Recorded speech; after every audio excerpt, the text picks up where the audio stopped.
Assalamualaikum warahmatullahi wabarakatuh. Perkenalkan, saya Adita Puspitaningrum dari program studi Pendidikan Bahasa dan Sastra Jawa. Di sini saya akan menjelaskan tentang widya tembung, mulai dari ater-ater dalam linguistik. Ater-ater dalam linguistik merupakan imbuhan yang terletak di depan kata dasar atau tembung lingga.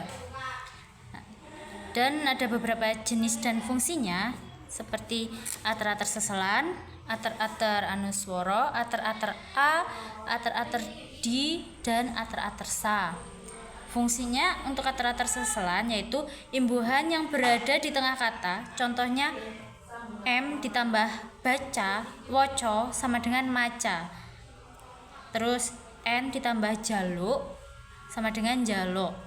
Sedangkan ater-ater anuswara yaitu awalan yang digunakan pada kata yang diawali dengan huruf konsonan seperti P, W, T, TH, CK, CK, dan S.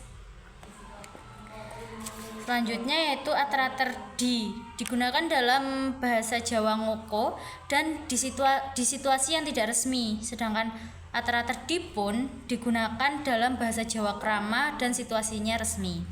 Ater-ater ka digunakan pada situasi resmi walaupun ater-ater tersebut dalam tataran bahasa Jawa ngoko. Ater-ater a berarti melakukan suatu perbuatan sesuai dengan yang dinyatakan bentuk dasarnya. Terakhir yaitu ater-ater sa pada kata dapat merubah bentuk tembung lingga menjadi tembung wilangan. Penggunaan ater-ater. Ada ater-ater sebagai tembung kriya. Ater-ater digunakan saat situasi resmi. Selanjutnya yaitu bentuk morfem ater-ater, yaitu ada ater-ater anuswara m, n, n, y.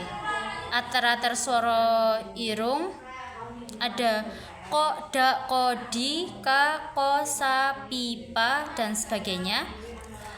Selanjutnya ater-ater memiliki beberapa makna, seperti melakukan perbuatan sesuai dengan yang dinyatakan bentuk dasarnya.